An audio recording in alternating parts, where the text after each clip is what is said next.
कांग्रेस शासन में हुई इंस्पेक्टर की भर्ती को लेकर आज हुआ जोरदार हंगामा। मुख्यमंत्री नायब सिंह सैनी ने कहा, टॉप रहने वाले अभ्यर्थियों को फ्लूइड लगाकर किया फेल। प्रदेश के सभी गिग वर्कर्स को मिलेगी बीमा की सुरक्षा। मुख्यमंत्री ने बजट में किया ऐलान, राज्य के कर्मियों को केंद्र की तर्ज पर मिलेगा यूपीएस का तोहफा।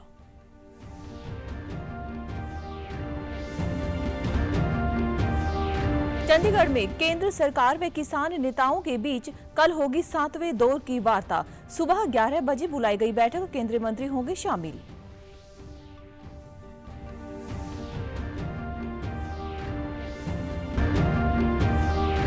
और प्रधानमंत्री ने प्रयागराज में हुए महाकुंभ को बताया अमृत संकल्पों की सिद्धि का सबसे बड़ा माध्यम। लोकसभा में कहा, महाकुंभ के रूप में पूरे विश्व ने भारत के विराट स्वरूप के किए दर्शन। नमस्कार, मैं हूं पायल। अब समाचार विस्तार से। हरियाणा विधानसभा के बजट सत्र के 7वें दिन आज प्रश्नकाल के दौरान विपक्ष के विधायकों ने सत्ता पक्ष से सवाल पूछे। इसके बाद बजट पर चर्चा हुई। वहीं शून्यकाल के दौरान सदन में 2008 में कांग्रेस सरकार के समय में हुई इंस्पेक्टर भर्ती को लेकर जमकर हंगामा हुआ। भाजपा के विधायक सुनील सांगवान ने कहा कि हाईकोर्ट ने एक फैसला दिया है जिसमें पता चला है कि 20 इंस्पेक्टर भर्ती किए गए थे। जो बच्चा टॉप था उसे नौकरी नहीं मिली, जबकि फेल बच्चों को पास कर दिया गया। इस पर कांग्रेस विधायकों ने हंगामा करना शुरू कर दिया। उसके बाद वॉकआउट किया। इसी दौरान मुख्यमंत्री नायब सिंह सैनी ने कहा कि भर्ती में फ्लूइड का इस्तेमाल करके फेल बच्चों को टॉप कर दिया गया। कोर्ट ने सरकार की प्रक्रिया पर भी चिंता जताई है। उस समय की सरकार में युवाओं को न्याय नहीं मिलता था। कल एक माननीय हाईकोर्ट का फैसला आया, दुर्भाग्यपूर्ण है, क्योंकि किस प्रकार से नौकरियों में बंदरबाट होती थी। कोर्ट ने ये कहा कि जो टॉप आया था बच्चा, वो नौकरी नहीं लगा, कोई और लग गया, पानीपत जिले का था। परंतु कोर्ट ने इसके ऊपर भी चिंता जाहिर की है कि ये 2016 का नहीं, 2008 का मामला है, 2008 का मामला है। इस बात को उठाया कि जो प्रक्रिया थी सरकार की वो चिंताजनक थी, कैसे युवाओं को न्याय मिले। मुख्यमंत्री नायब सिंह सैनी ने सदन में कहा कि प्रधानमंत्री नरेंद्र मोदी का सपना है कि हर गरीब के पास अपनी छत हो। जल्द ही हम 70,000 लाभार्थियों के खातों में लगभग 150 करोड़ रुपए भेजने का काम करेंगे। 70,000 के करीब में ऐसे बेनिफिशियरी हैं जिन्होंने रजिस्टर्ड किया था, उनको वेरीफाई कर लिया है। वेरीफाई करके उनके खाते के अंदर 20 तारीख को 150 करोड़ रुपया एक किस्त उनके खाते में सभी के चली जाएगी, कोई नहीं बचेगा। अगर आपके पास कोई ऐसा है तो आप उसका रजिस्ट्रेशन कराइए, हम उसको वेरीफाई करते हैं, क्योंकि पोर्टल के ऊपर रजिस्टर्ड करते हैं, उसको वेरीफाई करते हैं। वेरीफाई करने के बाद प्रधानमंत्री आवास योजना के तहत मकान देने की गारंटी अगर किसी की है तो नरेंद्र मोदी की है। वहीं कांग्रेस विधायक शीशपाल केहरवाला ने सिंथेटिक नशे का मामला उठाया। इस पर संसदीय कार्य मंत्री महिपाल ढांडा ने कहा कि इसके लिए सरकार ने एक संकल्प नाम का प्राधिकरण बनाने का प्रस्ताव बजट में रखा है। उससे पहले सरकार लगातार नशे के कारोबार को तोड़ने पर काम कर रही है। जुलाना से विधायक विनेश फोगाट ने कहा कि उनके क्षेत्र में कच्ची ड्रेन है, इससे पानी खेतों में भर जाता है। इस पर मंत्री श्रुति चौधरी ने कहा कि उससे ओवरफ्लो नहीं होता। विनेश ने कहा कि जब तक ड्रेन पक्की नहीं होती तब तक समस्या हल नहीं होगी। उधर कांग्रेस विधायक बीबी पत्रा ने अवैध माइनिंग का मुद्दा सदन में उठाया, जिस पर कैबिनेट मंत्री कृष्ण पाल पंवार ने कहा कि अवैध माइनिंग को रोकने के लिए प्रदेश सरकार लगातार कड़ी कार्यवाही कर रही है। मुख्यमंत्री नायब सिंह सैनी ने कल वित्त मंत्री के रूप में विधानसभा में वर्ष 2025-26 का बजट पेश करते हुए कहा कि यह बजट विकसित भारत के विजन को साकार करने में एक कड़ी का काम करेगा। उन्होंने बजट अभिभाषण में उद्योग एवं वाणिज्य विभाग के लिए 1,848 करोड़ रुपए तथा श्रम विभाग के लिए 96.81 करोड़ रुपए आवंटित करने की घोषणा की। उन्होंने बताया कि बजट में उभरती IT सेवी प्रतिभाओं को मंच देने के लिए स्टार्टअप का प्रावधान किया गया है, जो एक अच्छी पहल है। IMT खरखोदा की तर्ज पर 10 नए औद्योगिक मॉडल टाउनशिप विकसित करने के लिए ई-भूमि पोर्टल पर वर्ष 2025-26 की शुरुआत में ही भूमि की मांग दर्ज कर दी जाएगी। साथ ही किसानों को लैंड पूलिंग पॉलिसी और लैंड पार्टनरशिप पॉलिसी के विकल्प भी दिए जाएंगे। उन्होंने बताया कि गिग वर्कर्स को सशक्त बनाने के उद्देश्य से एक नई योजना की घोषणा की गई है, जिसके तहत पोर्टल पर पंजीकृत सभी गिग वर्कर्स को बीमा सुरक्षा प्रदान की जाएगी। हरियाणा सरकार केंद्र की मेक इन इंडिया नीति की तर्ज पर मेक इन हरियाणा कार्यक्रम का प्रारूप बनाएगी, जिसके तहत राज्य के निर्माण, डिजाइन और नवाचार का वैश्विक केंद्र बनाने हेतु सरकार विभिन्न योजनाएं लागू करेगी। इससे श्रमिकों को सस्ती दरों पर आवास सुविधा उपलब्ध हो पाएगी। सभी औद्योगिक संपदाओं में इंक्यूबेशन सेंटर बनाए जाएंगे ताकि स्टार्टअप्स को सस्ती दरों पर कार्य करने की सुविधा मिल सके। आदरणीय अध्यक्ष जी, आज की आवश्यकताओं को ध्यान में रखते हुए औद्योगिक संपदाओं में मल्टी लेवल पार्किंग की सुविधा प्रदान की जाएगी। इससे पार्किंग की समस्या का समाधान होगा। IMT खरखोदा की तर्ज पर हरियाणा में 10 नए औद्योगिक मॉडल टाउनशिप IMT विकसित करने के लिए ई-भूमि पोर्टल पर वर्ष 2025-26 की शुरुआत में ही भूमि की मांग दर्ज कर दी जाएगी। साथ ही किसानों को लैंड पूलिंग पॉलिसी और लैंड पार्टनरशिप पॉलिसी के विकल्प भी दिए जाएंगे। हरियाणा सरकार भारत सरकार की मेक इन इंडिया नीति के तर्ज पर मेक इन हरियाणा कार्यक्रम का प्रारूप बनाएगी, जिसके तहत राज्य को निर्माण, डिजाइन और नवाचार का वैश्विक केंद्र बनाने हेतु सरकार विभिन्न योजनाएं लागू करेगी। मुख्यमंत्री ने कहा कि केंद्र की नई यूनिफाइड पेंशन स्कीम की तर्ज पर हरियाणा सरकार के कर्मचारियों को भी UPS का लाभ दिया जाएगा। इसके अलावा उन्होंने कहा कि राज्य परिवहन को सशक्त बनाने के लिए सरकार 500 नॉन AC बसें, 150 AC बसें तथा 375 इलेक्ट्रिक बसें खरीदेगी। दिव्यांग नागरिकों को निःशुल्क बस यात्रा की सुविधा मिलेगी, जिससे वे निर्बाध रूप से यात्रा कर सकेंगे। बसों में रेलवे की तर्ज पर लाइव ट्रैकिंग प्रणाली लागू की जाएगी, जिससे यात्रियों को बसों की वास्तविक समय में स्थिति की जानकारी प्राप्त होगी। उन्होंने कहा कि 5,452 करोड़ रुपए की लागत से गुरुग्राम में बनाई जाने वाली मिलेनियम सिटी सेंटर से साइबर सिटी तक 28.5 किलोमीटर लंबी मेट्रो लाइन का निर्माण किया जाएगा। इसके अलावा उन्होंने घोषणा व्यक्त करते हुए कहा कि हरियाणा राज्य भंडारण निगम द्वारा बागवानी उत्पादों के निर्यात को बढ़ावा देने के लिए हिसार एयरपोर्ट में एयर कार्गो के लिए एक गोदाम बनाया जाएगा।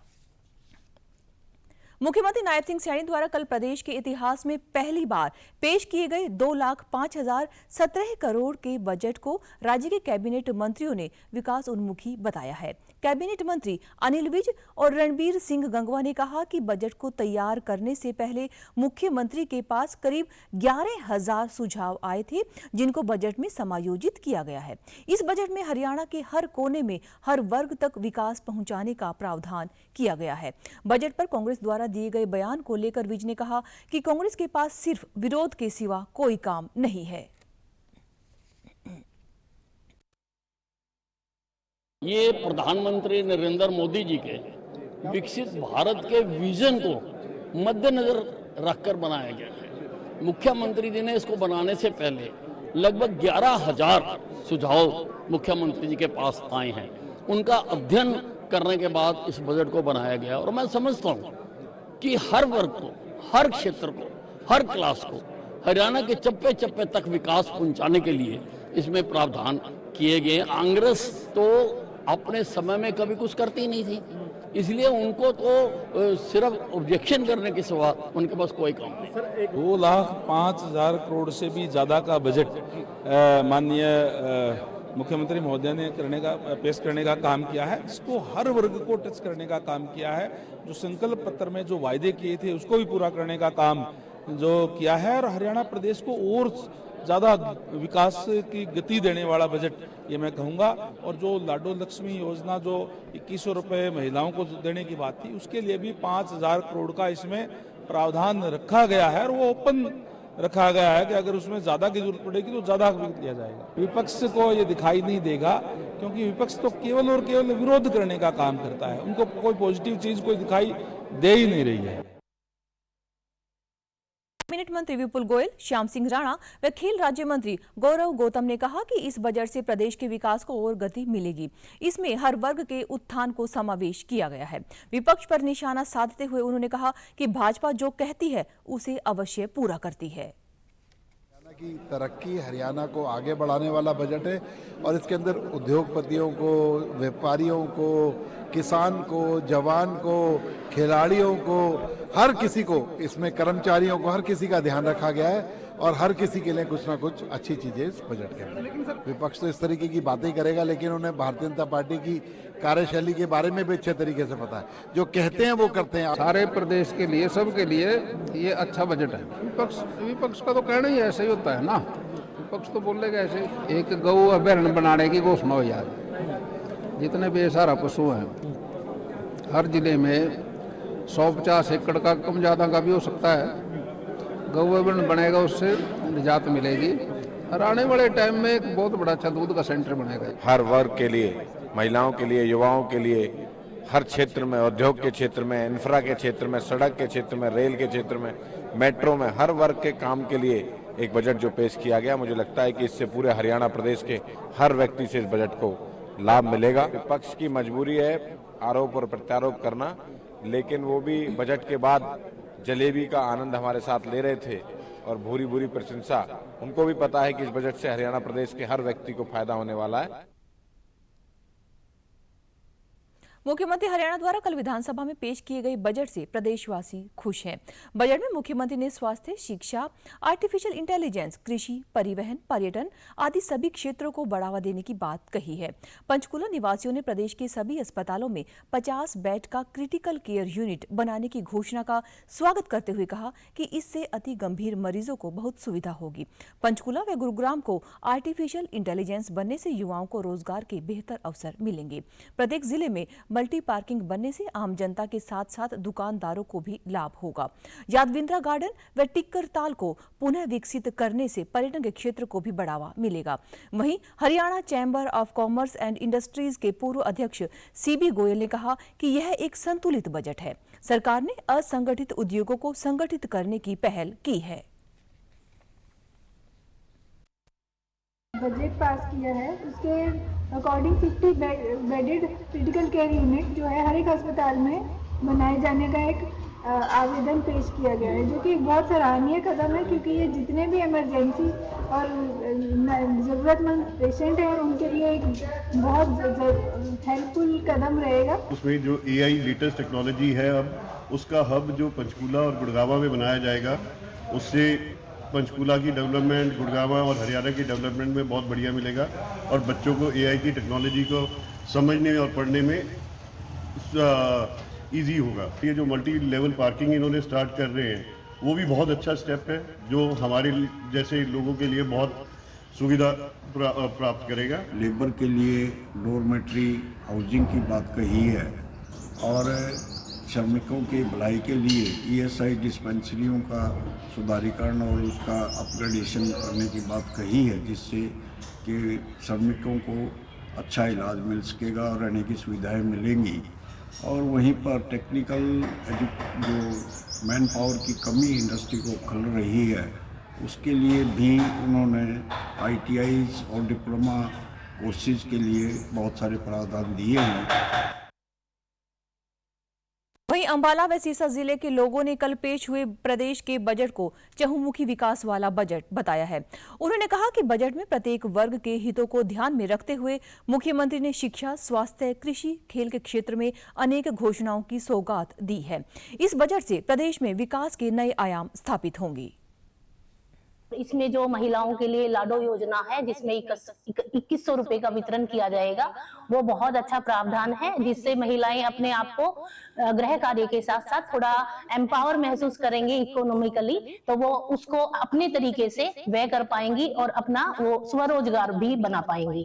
कि इसमें हर वर्ग को, चाहे वो दिव्यांग है चाहे आम जन है, सभी के लिए अच्छे से अच्छा प्रावधान देने की कोशिश की है। जो हमारे हरियाणा का बजट आया है वो हम छात्रों के दृष्टि से अगर देखें तो बहुत ही अच्छा है। मतलब स्टूडेंट्स के लिए स्कॉलरशिप जो स्कीम्स है वो इम्प्रूवमेंट हुई है उसमें, और महिला बाल विकास की जो योजना है वो काफ़ी अच्छी योजना है, और महिलाओं को आत्मनिर्भर बनाने के लिए भी उन्हें हर महीने अनुदान दिया जा रहा है, वो भी बहुत अच्छा है।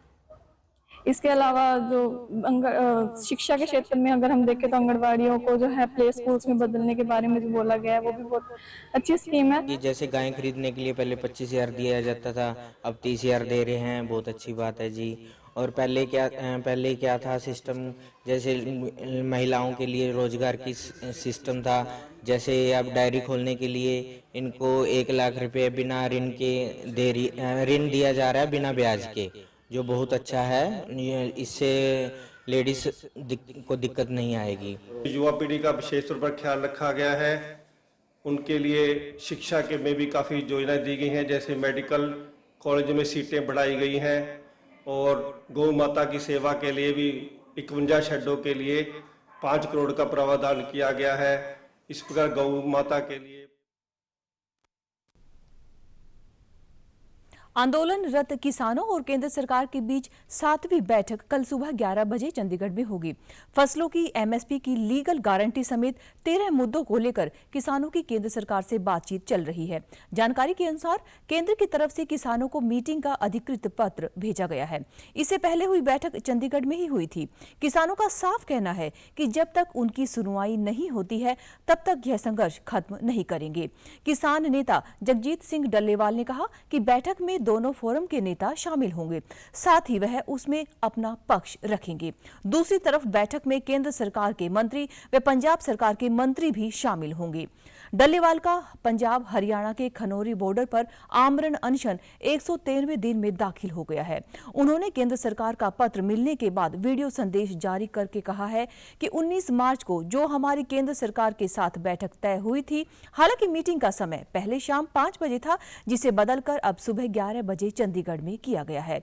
इससे संबंधी हमें केंद्र सरकार से पत्र मिला है, साथ ही हम मीटिंग में हिस्सा लेकर अपनी बात रखेंगे। भारत सरकार के साथ हमारी बैठक 19 मार्च की तय हुई थी।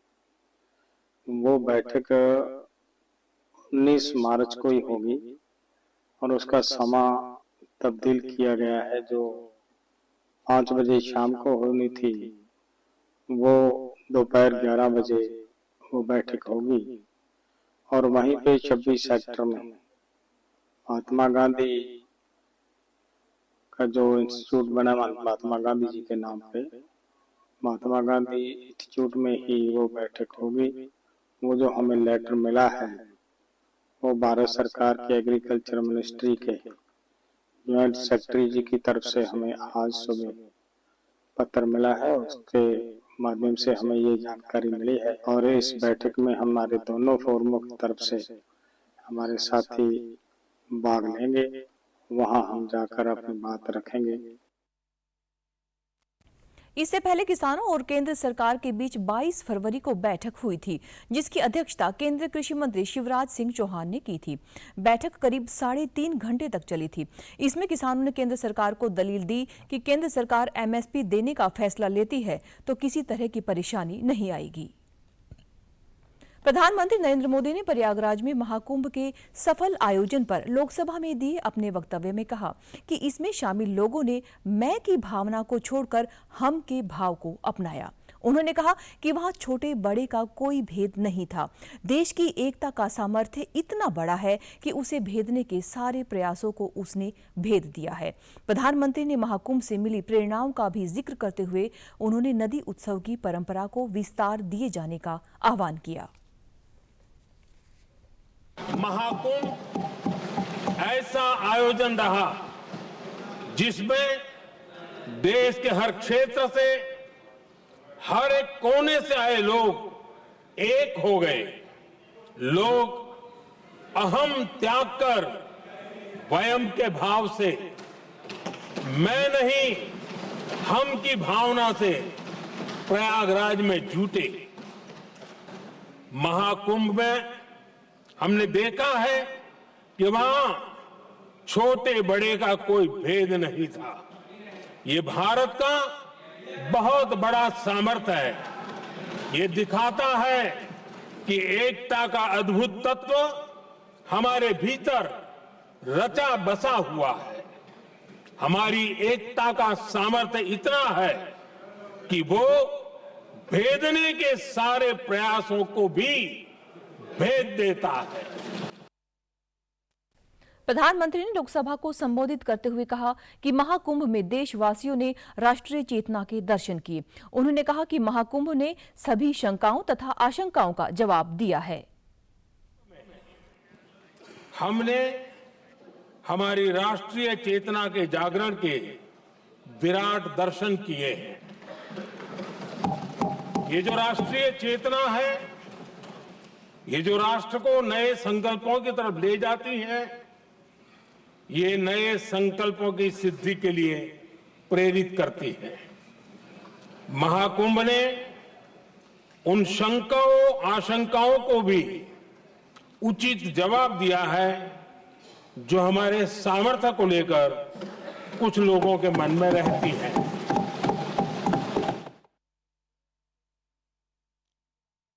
हिसार स्थित हरियाणा कृषि विश्वविद्यालय में आयोजित 2 दिवसीय खरीफ कृषि मेले का आज समापन हुआ।